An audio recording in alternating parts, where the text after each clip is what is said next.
بسم اللہ الرحمن الرحیم۔ السلام علیکم ورحمۃ اللہ وبرکاتہ۔ پیارے ناظرین، آج کے اس ویڈیو میں بات کرنے والے حضرت ابراہیم علیہ السلام کے واقعات۔ قرآن پاک کے درست و ہدایت کا پیغام چونکہ ابراہیم ملت کا پیغام ہے، اس لیے قرآن پاک میں جگہ جگہ حضرت ابراہیم علیہ السلام کا ذکر کیا گیا ہے، جو مکی مدنی دونوں قسم کی صورتوں میں موجود ہیں، یعنی 35 صورتوں کی 63 آیتوں میں حضرت ابراہیم علیہ السلام کا ذکر ملتا ہے۔ حضرت ابراہیم علیہ السلام کے والد کا نام کیا ہے؟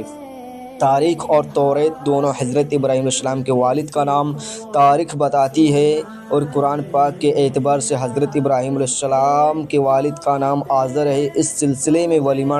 تفسیر لکھنے والے مغربی مستشرقوں اور تحقیقی کرنے والوں نے بڑی لمبی بحثیں کی ہیں، لیکن ان میں اختیار کی گئی ٹھنڈی باتیں ہیں، اس لیے کہ قرآن مجید نے کھول کر آزر کو اب ابراہیم علیہ السلام کا باپ کہا، تو پھر آزر کے ولیمہ اور بائبل کے تکوینی آرٹیکلوں سے متاثر ہو کر قرآن مجید کی یقینی تعبیر کو مجاز کہنے یا اس میں بھی آگے بڑھ کر قرآن مجید میں قواعد کی باتیں ماننے پر کون سی شرعی اور حقیقی ضرورت مجبور کرتی ہے؟ صاف اور سیدھا راستہ یہ ہے کہ جو قرآن مجید میں کہا گیا اس کو مان لیا جائے، چاہے وہ نام ہو یا لقب ہو۔ حضرت ابراہیم علیہ السلام اور دوسرے انبیاء علیہم السلام۔ حضرت ابراہیم علیہ السلام کے حالات کے ساتھ ان کے بھتیجے حضرت لوط علیہ السلام اور ان کے بیٹے حضرت اسماعیل علیہ السلام اور حضرت اسحاق علیہ السلام کے واقعات بھی وابستہ ہیں۔ ان تینوں پیغمبروں کے تفصیلی حالات اور ان کے تذکروں میں بیان کیے گئے ہیں۔ یہاں صرف حضرت ابراہیم علیہ السلام کے حالات کے تحت کہیں ذکر کیا گیا ہے۔ حضرت ابراہیم علیہ السلام کی عظمت۔ حضرت ابراہیم علیہ السلام کی شان کی اس عظمت کی پیش نظر جو نبیوں اور رسولوں کے درمیان ان کو حاصل ہے۔ قرآن مجید میں ان کے واقعات کو الگ اسلوب کے ساتھ جگہ بیان کیا گیا ہے۔ ایک جگہ پر اگر تھوڑے میں ذکر ہے تو دوسری جگہ تفصیل سے تذکرہ کیا گیا ہے، اور کچھ جگہوں پر ان کی شان اور خوبی کے سامنے رکھ کر اس شخصیت کو نمایاں کیا گیا ہے۔ توریت یہ بتاتی ہے کہ حضرت ابراہیم علیہ السلام عراق کے قصبہ اور ان کے باشندے تھے اور اہل فدان میں سے تھے، اور ان کی قوم بت پرستی تھی، جبکہ انجیل میں صاف لکھا ہے کہ ان کے والد نجاری کا پیشہ کرتے تھے اور ان اپنی قوم کے الگ قبیلوں کے لیے لکڑی کی بت بناتے اور بیچا کرتے تھے۔ مگر حضرت ابراہیم علیہ السلام کو شروع ہوئی حق کی بصیرت اور رشد و ہدایت عطا فرمائی، اور وہ یہ یقین رکھتے تھے کہ بت نہ دیکھ سکتے ہیں، نہ سن سکتے ہیں، اور نہ کسی کی پکار کا جواب دے سکتے ہیں، اور نہ نفع و نقصان کا ان سے کوئی واسطہ ہے، اور نہ لکڑی کی کھلونے اور دوسری بنی ہوئی چیزوں کے اور ان کے بیچ کوئی فرق اور امتیاز ہے۔ وہ صبح و شام آنکھ سے دیکھتے تھے کہ ان بے جان مورتیوں کو میرا باپ اپنے ہاتھوں سے بناتا ہے، گڑھتا رہتا ہے، اور جس طرح اس کا دل چاہتا ہے ناک کان آنکھیں کا گڑھ لیتا ہے، اور پھر خریدنے والے ہاتھ بیچ دیتا ہے، تو کیا کہ یہ خدا ہو سکتا ہے، یا خدا جیسے یا خدا کے برابر ہو سکتے ہیں؟ حضرت ابراہیم علیہ السلام نے جب یہ دیکھا کہ قوم بت پرستی، ستارہ پرستی اور مظاہر پرستی میں ایسی لگی ہوئی ہے کہ خدا برتر کی قدرت متعلق اور اس کے ہونے اور مصمد ہونے کا تصور بھی ان کے دلوں میں باقی نہیں رہا، اور اللہ کے ایک ہونے کے عقیدے سے زائدہ کوئی تعجب کی بات نہیں رہی،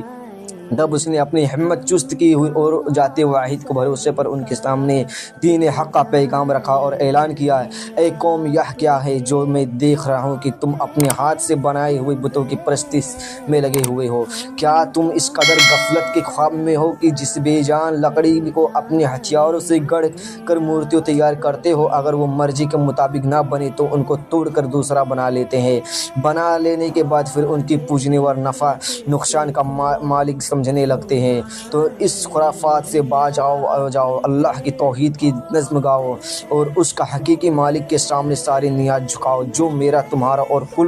کل کائنات کا خالق و مالک ہے۔ مگر قوم نے اس کی آواز پر بالکل دھیان نہ دیا، اور چونکہ حق سننے والے کان اور حق دینے والی نگاہ سے محروم تھی، اس لیے اس نے ذلیل قدر پیغمبر کی دعوت حق کا مذاق اڑایا اور زیادہ سے زیادہ تمرد و سرکشی کا مظاہرہ کیا۔ باپ کو اسلام کی دعوت اور باپ بیٹے کا مناظرہ۔ حضرت ابراہیم علیہ السلام کو دیکھ رہے تھے کہ شرک کا سب سے بڑا مرکز خود اور ان کے اپنے بھر کے قائم ہے، اور آزار کی بت پرستی اور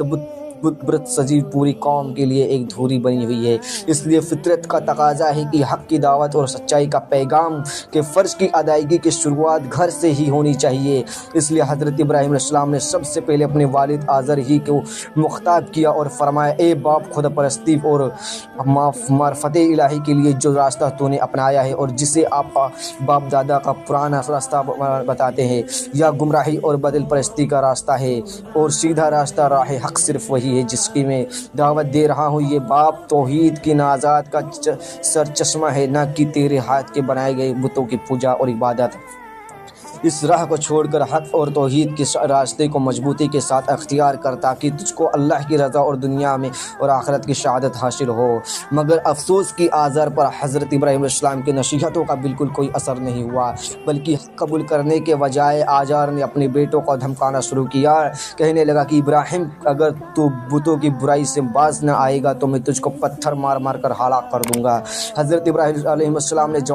جب یہ دیکھا کہ معاملہ حد سے آگے بڑھ گیا ہے اور وہ ایک طرف اگر باپ کی احترام کا مسئلہ ہے تو دوسری طرف فرض کا ادائیگی، حق کی حمایت ہو اور اللہ کا حکم کے اطاعت کا سوال، تو انہوں نے سوچا اور آخری وہی کیا جو ایسے اونچے انسان اور اللہ کے ذلیل القدر پیغمبر کے شائن اور شان تھا۔ انہوں نے باپ کی سختی کا جواب سختی سے نہیں دیا، حقیر سمجھانے اور ذلیل کرنے کا رویہ نہیں برتا، بلکہ نہیں لطف و کرم اور اچھے اخلاق کے ساتھ یہ جواب دیا، اے باپ، اگر میری بات کا صحیح جواب ہے تو آج یہ میرا تیرا سلام ہے۔ میں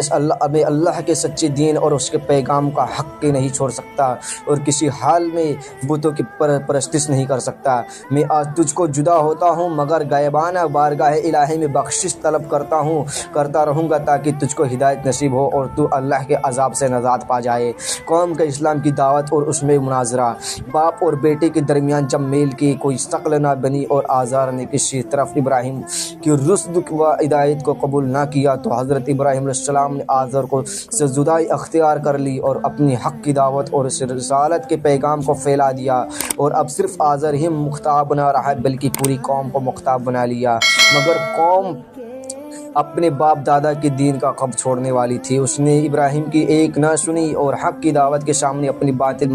معبودوں کی طرح گونگے، اندھے اور بہرے بن گئے۔ اور جب ابراہیم نے زائدہ زور دے کر پوچھا کہ یہ تو باطلاؤ کی جن کی تم پوجا کرتے ہو، یہ تمہیں کسی قسم کا بھی نفع یا نقصان پہنچاتے ہیں؟ کہنے لگے، ان باتوں کو جھگڑے میں ہم پڑنا نہیں چاہتے ہیں، ہم تو یہ جانتے ہیں ہمارے باپ دادا یہی کرتے چلے آئے ہیں، اس لیے ہم بھی یہی کر رہے ہیں۔ تب حضرت ابراہیم علیہ السلام نے ایک خاص انداز سے ایک خدا کی ہستی کی طرف توجہ دلائی اور فرمانے لگے، میں تو تمہارے ان سب بتوں کا اپنا دشمن جانتا ہوں، یعنی میں ان سے بے خوف و اختیار ہو کر ان سے جنگ کا اعلان کرتا ہوں کہ اگر یہ میرا کچھ بگاڑ سکتے ہیں تو اپنی حسرت نکال لے۔ البتہ میں اس ہستی کو اپنا مالک سمجھتا ہوں جو تمام جہانوں کا پروردگار ہے، جس نے مجھ کو پیدا کیا اور سیدھا راستہ دکھایا، جو مجھ کو کھلاتا پلاتا یعنی رزق دیتا، اور جب بھی مریض ہو جاتا ہوں تو وہ مجھ کو شفا بخشتا ہے، اور میری زندگی اور موت دونوں کا مالک ہے، وہ